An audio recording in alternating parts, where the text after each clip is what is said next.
Financial disclaimer. The information provided in this stream is for educational and informational purposes only and should not be considered as professional financial or investment advice. We are not licensed financial advisors, and the content presented here is based on our personal opinions and experiences. Investing in stocks and other financial instruments involves risk, including the potential loss of capital. Any investment decisions you make are solely your own responsibility, and you should conduct your own research and consult with a qualified financial professional before making any investment choices. The content we share on this stream may not be accurate, complete, or up to date. Market conditions and financial regulations can change rapidly, and we cannot guarantee the accuracy or reliability of the information presented. We do not endorse or promote any specific stocks, companies, or investment strategies. Any actions you take based on the content of this stream are at your own risk, and we will not be held liable for any losses or damages that may occur as a result. Always remember that past performance is not indicative of future results, and no investment is guaranteed to be profitable. Make informed decisions and consider your risk tolerance before investing any funds. By accessing and using this stream,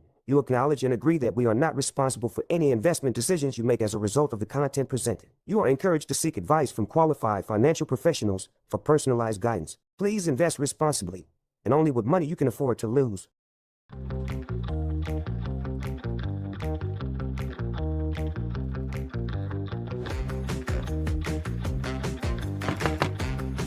Hey man, just found the next guaranteed multi-bagger. Hey man, you found another one? What is it this time? Come check this out.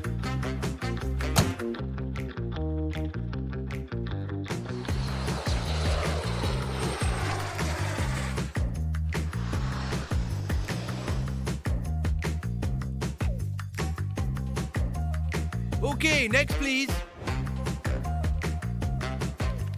How can I help you, young man? We want to go all in on FLYE. When something has been up 60 days in a row, it's impossible for it to drop. Well, that's fantastic. A really smart decision, young man. We can put that checked and it's gone.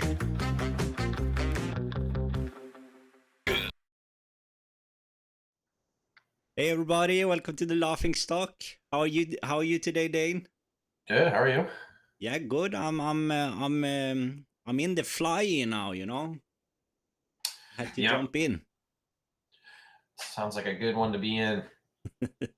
It reminded us of OST and those types of charts, right? It just took a quick nosedive there. I think it was down 87% on Friday. Yeah, it was a massive drop. It's crazy how many stocks are doing this. Yeah, we were joking around calling them kamikaze stocks now. Yeah, but looks like an airplane.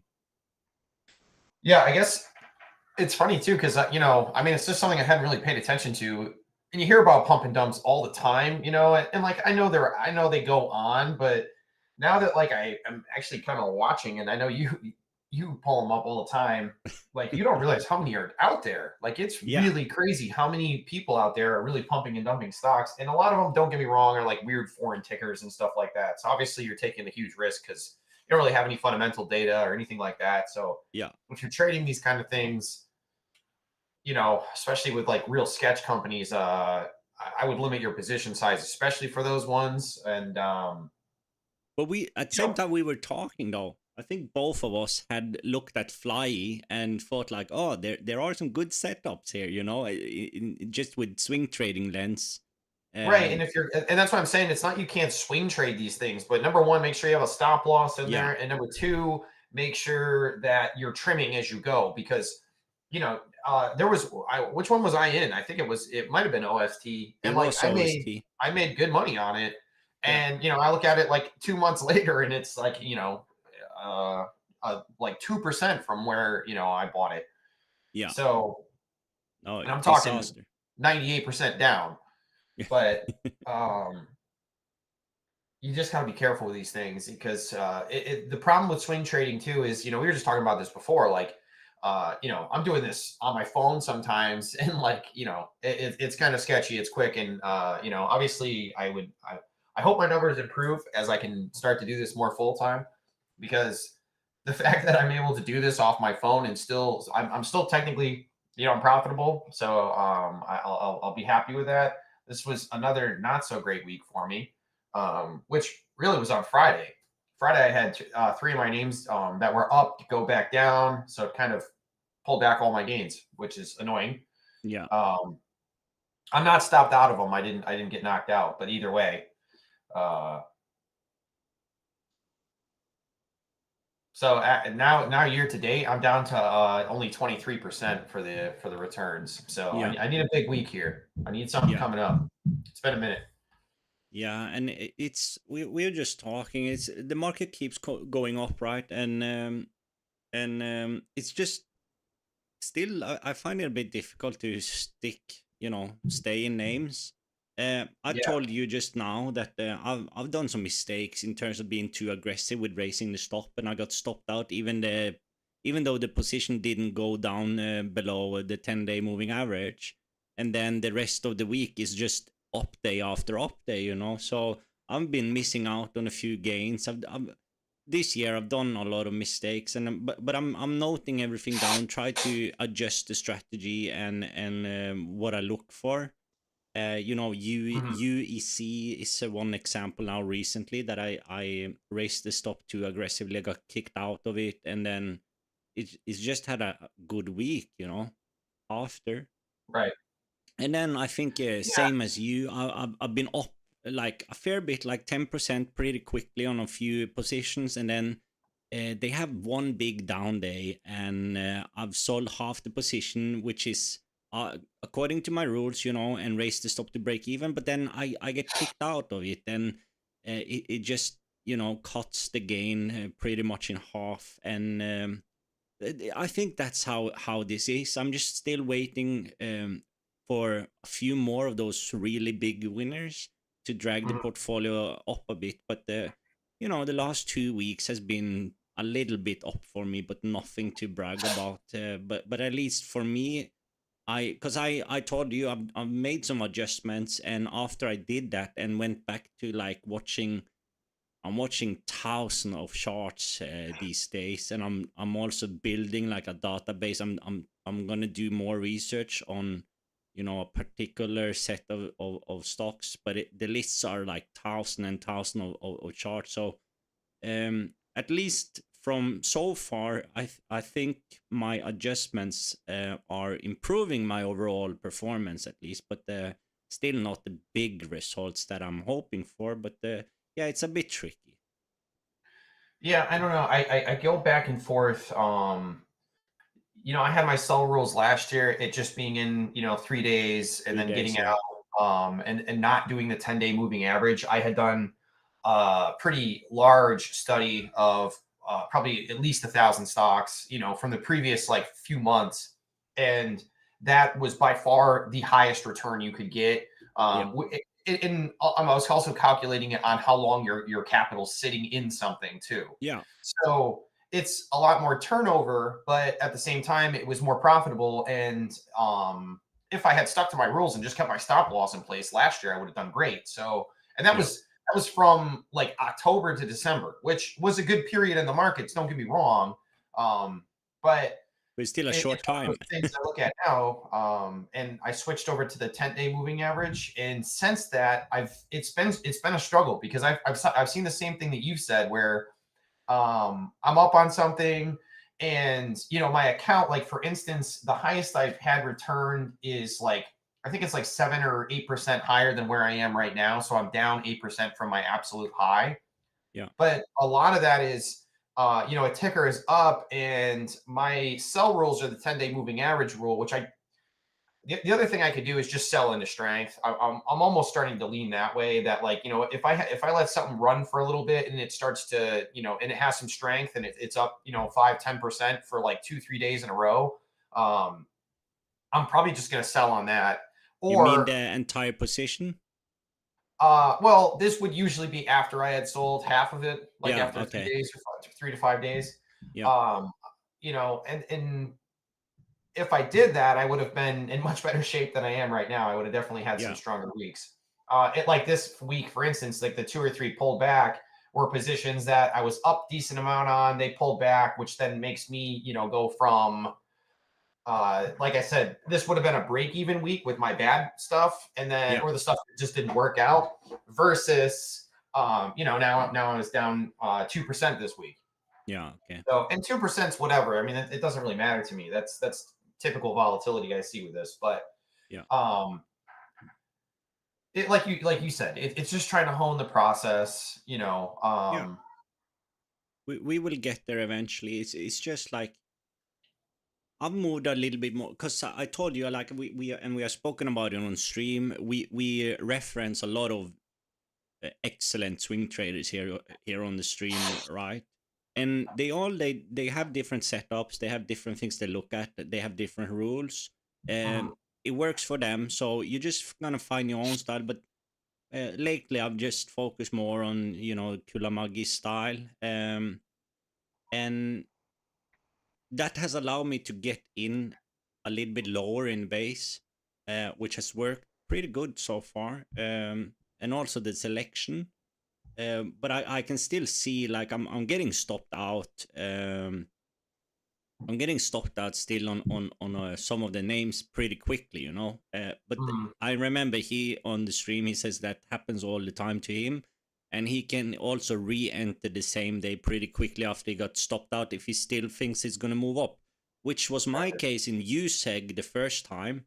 I got kicked out of it, and then just like I think it was just like a few minutes later I took another position, and then it went up by a crazy amount.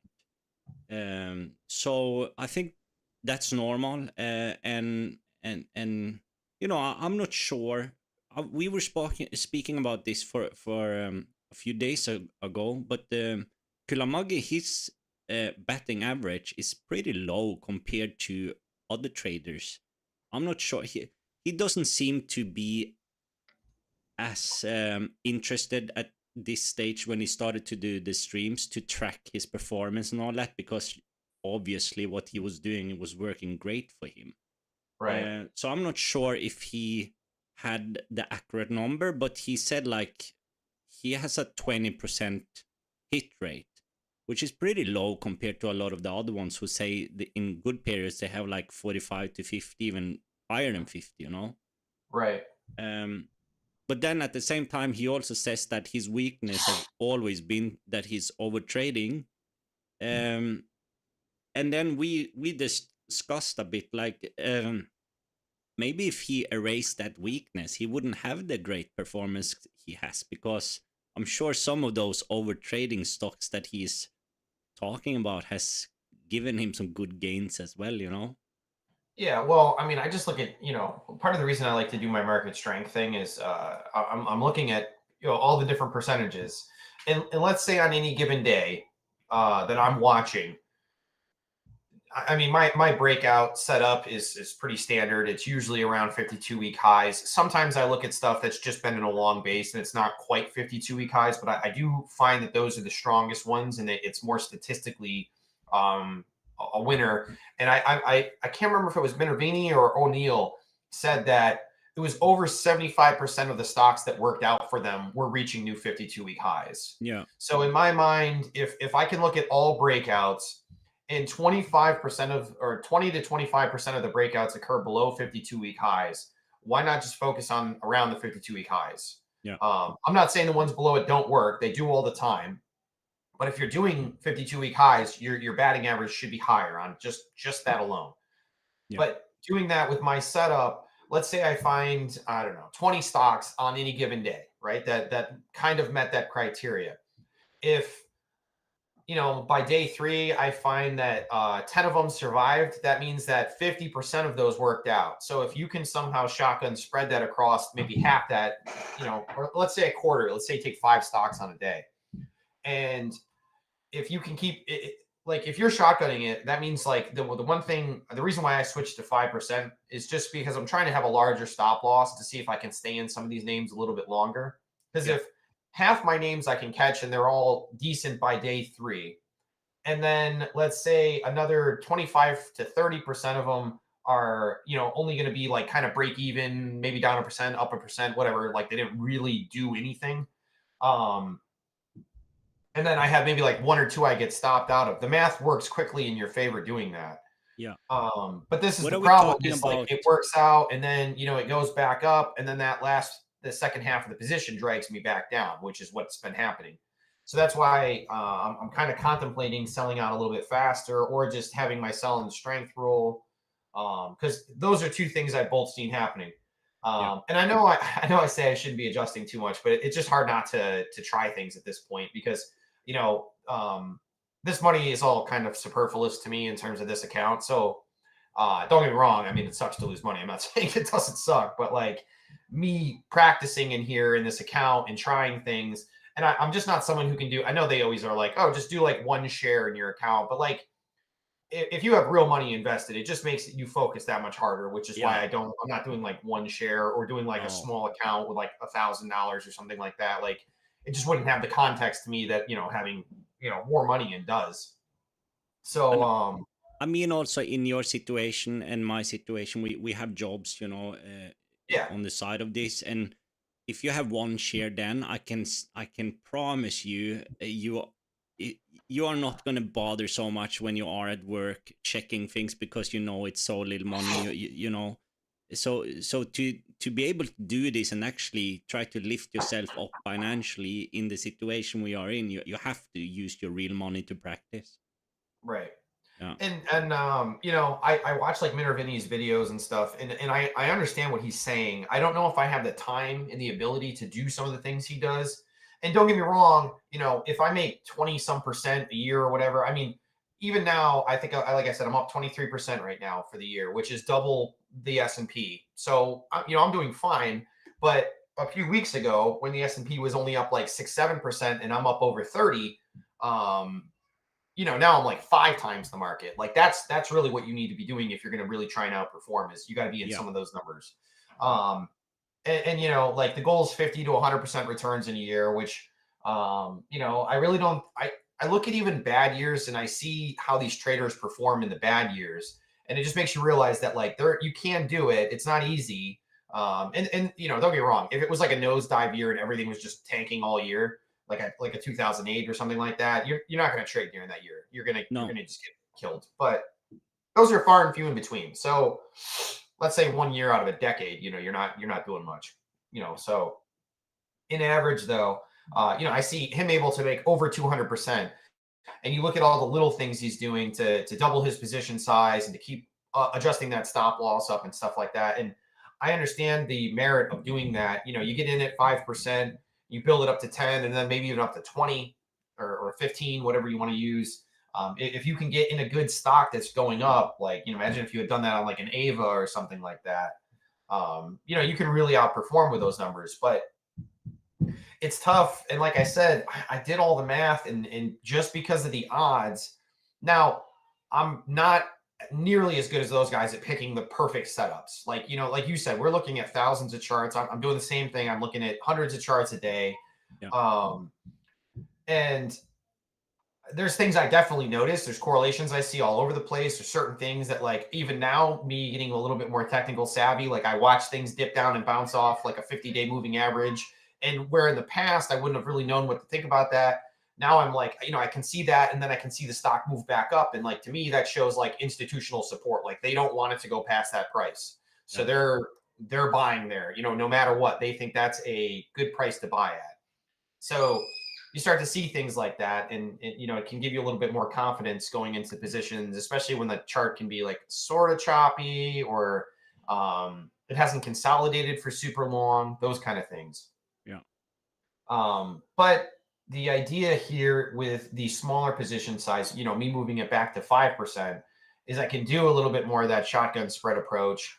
And it's for 2 reasons. One is I'm in a bunch of names, which gives me a lot more charts to look at the winners, look at the failures, see what was different between the two, and anything I can pick out. And then on top of it too, like I said, I'm hoping it can keep me in some of these names longer. And now we'll see. Like I said, I just started it this week. So if I end up just getting hit out on all my stop losses and with a 5% position size, any gains you get now are much less. A 10% gain on a 5% position is, not a 10% gain on a 10% position. It's half. So that What are we talking obviously about? has to be taken into consideration. What are we talking about in terms of stop loss percentage then with the strategy now, like more 7-8%? Or? Yeah, I've been using 7. And it's not a hard 7. Like I'm not putting in my stop loss, but like I watch, with 7, it's kind of nice. I don't have to throw stop losses in like immediately when I take a position. Like Yeah. when you have like a 3% stop loss, you better be like, either setting it up as you purchase or doing it right afterwards to make sure, because stuff can go down 2-3% in, a minute. I remember when Especially with momentum names. I remember when I started this in late December, I think it was last year, and it was new to me, so I picked all the wrong things. I picked things that was up 20%. I was so nervous to get that stop loss in, as quickly. It was very stressful, and with the experience, you get more control over the situation, like the purchase situation, because it's pretty stressful. And imagine like you are at work and stuff like that as well. So you need to be focused. Yeah. And it is hard to do, and the 7% gives you a little bit more wiggle room. Like it's pretty obvious when something gets down 7%, but I'm not gonna lie, there's days where I'm kind of just watching the overall market. So like watching the NASDAQ, S&P, and let's say the NASDAQ pulls back 0.5% and started the day at like break even. All your stuff's going to pull back too. There's like, it's really hard to see a ton of strength. Now, don't get me wrong, the strongest stocks will continue to push or at least break even during that time period, which is another signal you can kind of watch for to see which names are showing strength during that. But let's say a bunch of stocks pull back 3, 4, or 5% during that same time period, but then the market comes right back up to break even, which is happening quite a bit. Like, we're watching a good 1% volatility on any given day, and I'm talking like from like down 0.5% to back up 0.5%. Yeah. And if you're able to kind of like skip that wave, that little bump, then you're not getting stopped out of a bunch of stuff just because the overall market pulled back like 1% or something like that. You know what I mean? Yeah. So it just gives you a little bit more intraday safety in terms of just getting knocked out of things. Now, like I said, I might find that because of breakouts that don't work, that 7%'s, hurting me too much. So it might be that this is not the right way to go about it. And I even contemplated actually going up to 15%.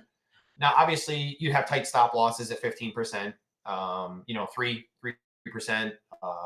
And you probably move that up even quicker.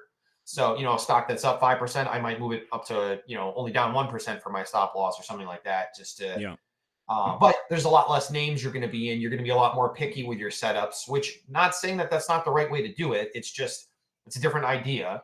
And then you have to think about it. If you do hit one 20% return on a 15% position is a massive win for you. Yeah, that's the thing. And I told you, like, from the interviews I've seen, all those people who are in the stock championship or whatever they call it, who does well, they all talk about like they had 20% to 50% into one of the huge winners for the year. They managed to get the position right. Maybe they built it up over a short period of time, but nevertheless, they got their, the biggest position into the best performing name. So that's going to be, that's going to make your year, Yeah. And I mean, you could get lucky too. And like, you and I, we bought USEG with a 10% position, which was a huge win for us at the start of the year.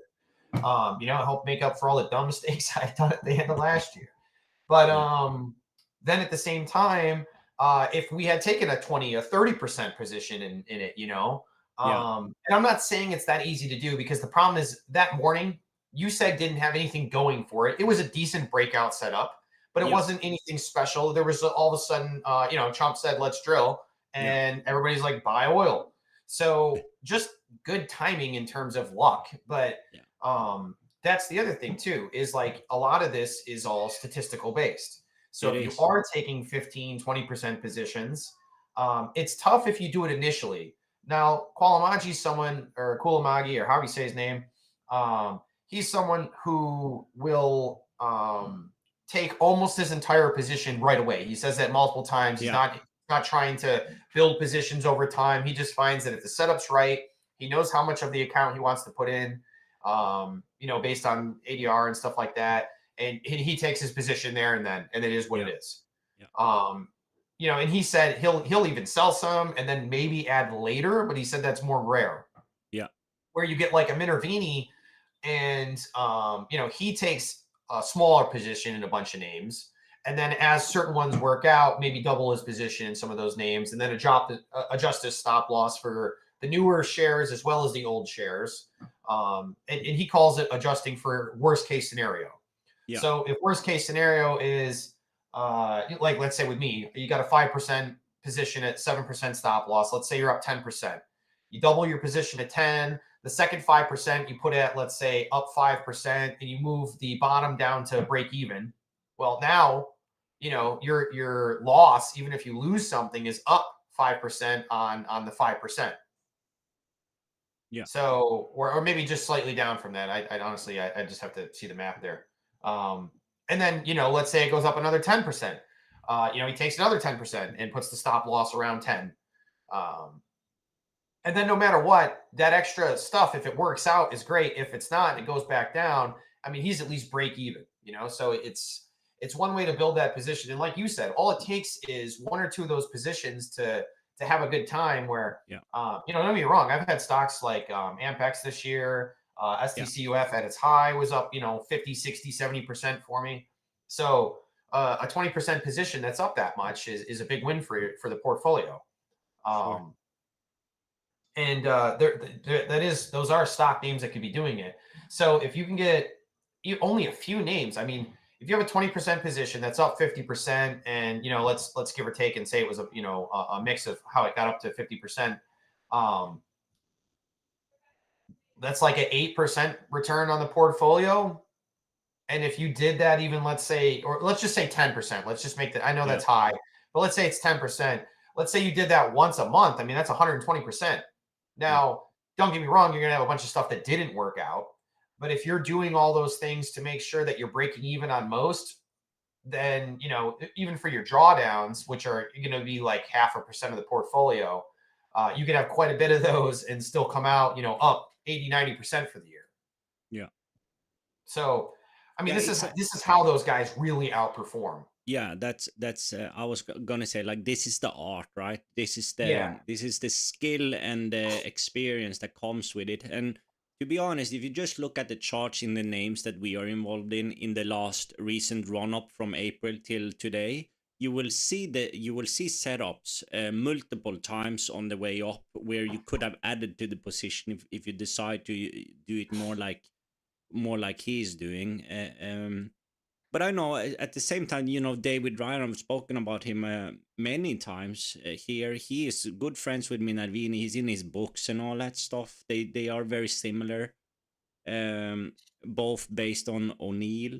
He says even if he's so close with Minervini, he takes the full position straight away and still uses a 7% stop loss. So it's just like 100 ways to do this, you know. And I think what you explained with Minervini, if you had time to sit down here at the computer and you know, a little bit more quiet environment and to think through things and to, you know, also select the right stock, time would be important for you to execute perfect on that strategy, I think. Yeah, and you know, another thing, just in terms of the way that I'm doing it, and this is just strictly like what you're saying because of the time I have to do it. Yeah. You know, I found I can sit here and spend hours each night, which is already difficult to do. I don't get enough sleep as is, and I'm very busy. You know, and I would love to be able to have a list of like 40, 50 stocks that I love the fundamentals. You know, I like the earnings. You know, and this is what Minervini says. He's like, I don't do anything crazy for my fundamentals. He looks at earnings per share. He looks at revenue and looks at the margins, which doesn't take a genius to realize a company that's got good revenue and has decent margins leads to a decent earnings per share. You know, if you're focused on those companies and you're focused on those when they break out, and he's like, it usually gives him a list of, you know, 40, 50 stocks that he's kind of focused on, and he's only watching those. And he'll say, when the market starts to turn, he only took like 4 or 5 stocks, which makes me think he's probably in that 5 to 10% position range, and, you know, doubling those from there based on, you know, which ones he really likes and whatnot. But he's much more focused on very few stocks, where my shotgun more approach, I'm tuning in the morning. I'm seeing what's moving, and I'm taking my stuff there. And sometimes I have time to look into these, and other times I don't. If I had the time to look into it, I would say what Min or Vinny's doing is hands down the way to do it. And that's also part of my, background as a value investor. Like, do I want to hop into a shit company from China that I know nothing about? No, that's not ideal. Like, that's not even a company, even if it works, even if it's a great breakout, like, it's just still not ideal because there's so many other examples where it doesn't work. So what you're telling me is that you did not take FLYE. I did not take FLYE, although I did look at it because right before, didn't it run up for a little bit? Yeah, I did. I have it. We can jump into my screen here. It's here. There's a good setup right here and here. You see. Yes. Yeah. And I think I looked at it on, what is that, August 6th. Yeah, August 6th. That was the day it looked good, and I think my capital was all held up or something because I saw it that day, but I didn't take it, which is probably usually that's just because I don't have any extra cash. I was like fully invested or trading, whatever you want to call it. Which this is another example of, let's say I sold half the position after 3 days, and then the other half. This is another thought I've had is doing. Selling half on 3 days and selling the other half on 5 days, you would have had a great return, and you would have been in and out of this before you got smacked. Yeah, and now we have gone through a few of these charts. So, do you think we are becoming a source for the FBI to do their research on taking these people? We did gain one subscriber, so it could have been the FBI. Yeah. So if you're watching FBI, just reach out to us, and we will give you more charts like this because we even named it now a kamikaze stock, right? Yeah, these are kamikaze stocks. And to be honest, another thing though, when I look at FLYE, we talk about fractals. I mean, if you look at the run up from June to July, now there was a couple setups in there. But once it broke out on August 20th, it went up for 3 days and then came right back down. And then same thing, it had a big breakout day. It looked like on July 17th and then broke right back down. So when I start to see that, it just makes me a little nervous because it means that someone's, people are getting in and getting right back out. It's like retail trading. It doesn't look to me like that's a institutional buy. Yeah. If it's an institutional buy, it might pull back a little bit, but they tend to run more sideways and then go up from there. So when I see kind of that choppy chart where it's up and down, and don't get me wrong, I mean, it's not like this is the world's largest market cap. You can't look at it says 18 million now. You can't look at that because it also just went down, 100% almost. So it would have been like 180 million, but 180 million isn't that big for, what do you call it? Like a company in general. 180 million is like, let's say it's 400 million. I don't even care. Whatever. A sub 500 million. I know that sounds crazy. It's a small company in terms of public. So, there's other things in this chart that I look at now that I'm not super impressed with. I will, I do look at like July 7th in that one that almost hit that, was that the 50-day moving average? That shows some strength.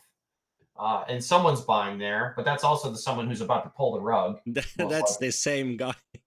That's definitely the guy who pulled the rug, just so you know. And if the FBI wants to figure out who is pulling the rug here, look who bought on July 7th. Whatever account that is, if you can figure that out, that's the guy who pulled the rug. You have the answer there. Yeah, because he also did it way back on June 2nd. Yeah. I saw there were some comments on Yahoo that I'm not sure if it was this time, but previously I think they mentioned like a Chinese group that has some history with fraud that has been in this ticker at least. So it's we have seen enough of these charts now to just but they can be hard to trick if you go back. Let me check here. I have the replay function. If you go back to something like this on it, it looks pretty decent, right? Right. And that's why I said, with my shotgun approach too, let's say worst case scenario, You know, I'm thinking, hey, it's a great day. It is August 14th, and I think this is breaking out. I don't, but let's say I did, and I buy a 5% position in this. Yeah. If the next day I wake up and I realize I'm down 80% before I got out, you know, that means I'm down 4%, which, don't get me wrong, that sucks, but I at least It's didn't still get like manageable. blown up. Yeah. You know, and I that's the risk. You know, like I said, if I was going to switch over, and I'm going to try this 5% for a while and just see how it goes. You know, I just like to test it, and 10%'s worked well. Don't get me wrong, I'm up for the year, so I yeah. might find that the 10%, or I don't know, let's say 8%, 12%, 10%, whatever, doesn't matter. But my point being is somewhere in that range works okay. I'm just trying the far ends of the spectrum to see. Yeah. If you did take a 15% position in this, a 12% drop in the portfolio, that hurts. That hurts really bad. That's kind of a year breaker for you in one stock. Yeah. Now, I would hope that you'd have some serious stop loss protection, and I would also hope that this stock wouldn't even have crossed your radar in terms of performance. I mean, It's number one, if you go interesting. back, just look at You its see, IPO. I mean, it did the same thing on the IPO. yeah, maybe that's what was the China comments earlier that they were referring to. I don't know. Yeah. Interesting enough now. It's exactly at $1. You know, That's where you start to build your position again. Buy the dip, by the dip here. not financial advice. Never Um, ever. But then this week we can look at the market charts here. The market still looks strong. This weekend, actually, it was yesterday, right? There was some meeting in Alaska. Things are happening. I saw that it wasn't a successful meeting in terms of making a deal to, you know, maybe the beginning of the end of the stupid war or something like that. But things are happening a little bit. The market looks strong. You know, I saw Zelensky is gonna have a meeting now with Russia, maybe. I just read it just before the stream. You know, there's a lot of things moving on in the world right now, and I don't know what was the news about that meeting in USA. to be honest, I didn't follow the news at all this week. I've been No. super busy. I had the kids all week by myself, so Yeah. when I got home, it's just been a mad dash to get everything done. Yeah. So I don't even know. I have no idea. No. But at the And same time, we had some filings, right? Burry and Buffett as well. They bought a big, or they've been buying up in UNH was the ticker, right? United Health. which they've had a crazy. I mean, that CEO got murdered, and Oh, is you it know, that there's company? what's up? Is that the same company? Yeah, United Health. Okay, That was the I company. didn't know. Yeah, so And that then got there's a nice bump on Friday. And I saw a tweet from Burry also saying buy, which is the title today on our stream. Buy, buy, buy. He was wrong when he said sell, you know. But right. maybe should take our deep value lenses on now and just listen to Burry, because Burry is one of our all-time favorite investor, right? Well, if you want to be one of those macro type investors where you sound smart, you should just say buy more often than sell, because selling happens way less and it's way harder to call. If you just say buy all the time, you're probably going to sound right most of the time, because Yeah. 80% of the time you're right. So yeah, I could scream buy every day. Every time it Yeah. dips, buy. And you know, Yeah. you're not necessarily wrong. But this chart with technically, UNH, it looks like a good place to start to build a position, right? Which is what they have done, I assume. yeah. I don't know when they got in, and knowing Burry, maybe he's maybe is out already. Probably not when he tweeted. I think it was on Friday or Thursday. I don't remember. Thursday probably. But yeah, I didn't go through the filings. Is that something you have looked at this week? I peeked at it, which, you know, most of the names are bigger companies. It's not really what I'm focused on. No. Yeah. You know, I keep going back and forth in my head. You know, like I said, I don't usually buy the bigger companies, and for two reasons. Because of my approach, which is, like I said, much more of a shotgun approach, I usually find that the smaller companies move really quickly in 3 to 5 days, and you can get a good percent return. Looking on the other side of things, though, you know, I noticed Minervini constantly is trading much bigger companies, and I know he's a much bigger size, so don't get me wrong, that's just part of how it is. And maybe there's an actual evolution there. You know, it's smarter now for me to spread it across with smaller position sizes, and as you get a larger account and there's less names you can go into, start taking larger what they say they have done. Less volatile companies. Yeah. But for instance, if you're looking at like you know, S&P 500 companies and you're buying those, the chance of something dipping more than 5% is pretty low. I mean, like you just don't see S&P companies moving that. But now you're talking where the 10-day moving average might actually be a much more successful test, because those names tend to move a lot slower. There's a lot more volume going into those. And you're just not going to see stuff, you know, unless it's earnings, which is why also all those guys say, hey, be really careful going into earnings season with big companies. Yeah. I mean, that's across all companies, really. We were just talking about ISSC. I got out of that right in the nick of time. Oh, yeah. That had like a 30% drop or something because of earnings, Yeah. which the crazy part too is earnings weren't even bad. No. It was a beat. You know, Yeah. but like it didn't matter. Obviously, it wasn't what people wanted or were hoping for or something. Or either that or it had just become just way oversold. Yeah, because and also too, I think it's buy the news, you know, sell the results. But once again, it seems to now be around the 50-day moving average, so worth having on your watch list, you know, still. Yeah. You know, this is another one too. If it dips here and then you just see it get bought right back up, I'm not saying it can't come right back up to new all-time highs. Yeah, and we talked about that last time on the stream. Like some of these names, I'm not saying that ISSC is one of them, but I've seen the commodity styles. If they reverse on the 50-day moving average, that can be. That I think if you study that thing, you can find a setup in its own, just on a reversal on the 50-day moving average on some of these names, you know. Right. No, for sure. Yeah. But yeah, so I mean, there's just different stuff that, like, you know, I'm going through my head in. And my original point there was, I remember Minervini saying, because I think it was on one of the Trader Line interviews, he said, you know, what is your criteria in terms of like buying stocks, in terms of like size and sectors, blah, blah, blah. And he said he doesn't have it. He's like, why would you have that? He's like, think about it. He's like, there's 10,000 stocks out there.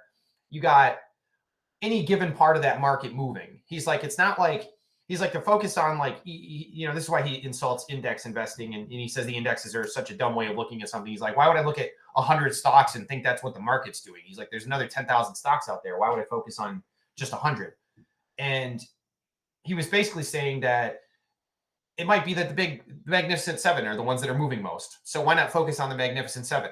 It might be that solar is doing well, which actually it did do well this last week. But that, you know, might have been a sector that's, you know, historically not done well, but all of a sudden it is, and all the names in there are moving. So, you know, that's where he focuses that week or whatever. So it's just to kind of say where I had that limit where I'm not looking at things much over 3 billion. And like I said, that's just statistically because they don't tend to move as much. Yeah. But also, I guarantee you, if I went back and I looked at those charts and I looked at a 10-day moving average on those stocks, I bet a lot of those ones would be better returners that if you held for the 10-day moving average, you would capture a lot better of those big moves. And in terms of them not crossing and you know, you keeping that in there, you could probably see 50 to 100% returns. Now, don't get me wrong, it's going to take longer. So there's the catch there. You know, that's why I said everything that you do, every lever you pay attention to, and that you're able to kind of adjust. There's a give and take on it, and I think that's part of the nuance. I think that's part of the math. You know, it doesn't take a genius to realize that this all comes down to math. And you know, even Buffett, who's strictly fundamental and value, he's still doing it. He's just doing it a different way. He doesn't care about volume. He doesn't care about the chart. He's strictly looking at the business, looking at margins. He's obviously doing a little bit more introspect in terms of what the overall market is. How does that business fit into it? What are their margins? Why are they able to beat out their competitors, and making his bets based on that? But to be honest, I would still argue that what Buffett's doing is making bets. You know, these are extremely calculated, well thought out, but you know, he's playing the odds in just a very different way than what traders do. Yeah. But I think one of the interesting things I found since I got into swing trading is that I still see so much correlation between good value investors and good traders. Yeah, for sure. And maybe it's because of a lot of the swing traders we follow, at least it's based on O'Neill, which is fundamental approach as well, you know? Yeah. And I would argue that if you're going to swing trade, as soon as you start to get like, I don't know, around $100 million, somewhere in that range, and you start to become more of like a firm, even if you're an individual investor like Minervini who has that much cash, you have to look at big companies. You have to start looking at bigger companies. Yeah. And Minervini will say, he's like, don't get me wrong. He's like, if I see a small company, let's say something that's like, you know, 50 million market cap, he's like, I can't move the needle much on that. But he's like, that doesn't mean I won't buy 1,000 shares if I like the setup. Yeah. So, you know, even him, he's still trying to take advantage of those small moves, even though he knows, but you know, he's just like kind of like a nut where he's looking at, you know, he's looking for every little bit of percentage he can get. You know, he's not, you know, and I don't even think Buffett's that obsessed about trying to do that. I think if you maybe early Buffett was, and maybe it's just impossible now with the amount of cash he has, because you know, you think 100 million is a lot. Try 100 billion. You know, that's just like such an insane number to be. It's trying a to good move around. problem to have, though. Yeah, but at the same time, that's a serious problem, you know, and it's very few funds that can even fathom moving that kind of money. Yeah. So and this is where I've seen traders they start to, you know, look at the dollar average volume and stuff like that, to like just like a criteria to exclude stocks that you just said, like it will not do much for them in the portfolio, and if they buy a position there, they're going to be the entire volume, you know. Yeah. And but also to your point with the math, I've seen like people, this is a very important point that I have learned. All of the traders we mentioned, they say they are wrong all the time, and you're going to be wrong all the time as well. And I see beneath the videos of Kulamagi, I've seen like some of them trying to make fun of him a little bit, and you know, give it to him that he was wrong on something he said on the stream. And then his reply was just like, this is a game of odds. This is a game of like getting the odds in your favor. And I know in a lot of sports where like the most successful people in sports, they've said like, my planning for a game, for example, was to eliminate all elements that I could that had surprise. Like I was prepared for as much as I could, and then still I would end up being surprised, you know. So, but that's, I think that can be a parallel into this. Like you try to look at as much of all the things as you can. You find the setup, you see the volume come in, maybe you've done research on the fundamental, and then still it can fail. Everything, it can still fail and bounce back, and you know, you have to get used to failing, and if you look at all the ones I mentioned now, they say the same, and but when it works, it works big, you know. Right. So that's like, and to your shotgun approach, which I'm similar, and we talked about Kulamagi earlier, like he overtrades. Maybe that's kind of what you have to do to get those odds in your favor over a long time. Yeah, I agree. I do got to get going. Sorry, guys. I know the stream is a little bit short today, but I just got a bunch of stuff to do today. Yeah. Two last points. What do you think about USEG? Yeah, USEG. I looked at them. They haven't moved much from earnings, right? They're a little bit up because they were down to 113, I think. Mm-hmm. Have you read through some of the reports around earnings and the guidance and the update on the story there? Because I just skimmed through it, but it looked very positive in my opinion. Yeah, I thought the same thing. It still sounds like things are on track. And then on top of that, what do you call it? The CEO bought again. Yeah, we had some open insider info, right? Yeah. Here So at 117, he bought 2,000 shares. so I think thesis kind of stands. And if you look at the chart now, it looks like we may have found a base. Yeah, Kind I of looks like agree. a little cup starting to form there. Yeah. Um, I had the fear that it could drop below $1 after that earnings because we both expected it to be like a negative earnings in terms of numbers, but hopefully the guidance and the commentary of how the development is going and stuff like that would stop it from dropping too much, but it didn't drop. So you know, I think this is a base between 110 and 120 now. yeah, I would agree. I would be surprised if it dropped below 110 here now. Yeah. We're just getting that much closer to results, Yeah. and actually a real picture on what the company could do. And I And don't know the other if they thing have too, some I didn't mention assets. this. Sorry, what? No, are they do they have some assets they can sell off or something like that that can make the share price jump overnight? Is that the Well, scenario? it's more the oil, the land Yeah, itself, selling off facilities. But as they ramp that down, I don't know how much they could sell off. But the other thing that they could sell is the entire business. yeah, which he has been open about. That's his goal actually. Yeah. So I Yeah, mean, that's obviously something he's putting out there as they move along and get further in. And there's yeah, other people in the helium business. There has been consolidation before. So if yeah, they get to the point where they got a plant that's working and it kind of fits another company's portfolio, I could picture someone just saying like, let's just snatch this up now. Well, before it takes off and becomes too yeah, expensive.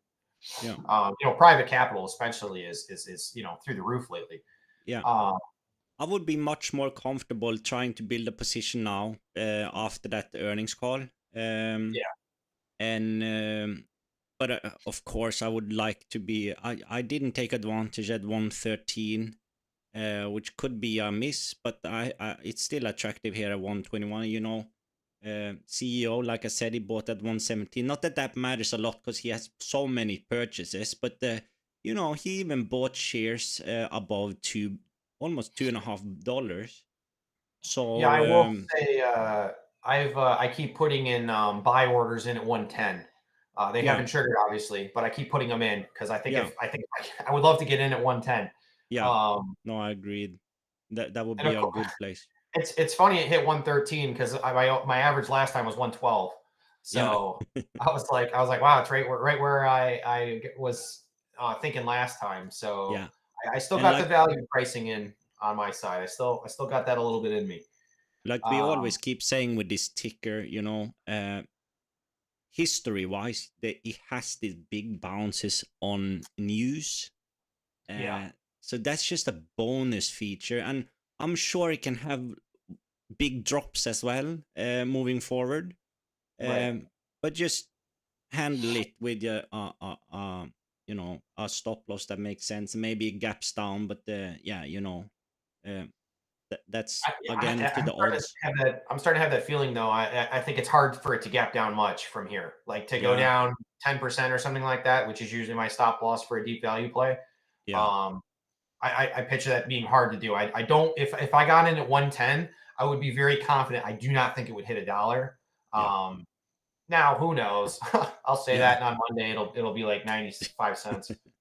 yeah. No, Which in but that case, I will probably seriously consider buying it. Either that or figuring out why the hell it dropped yeah, 20 cents. and in the Discord we also talk about USEG this week a little bit.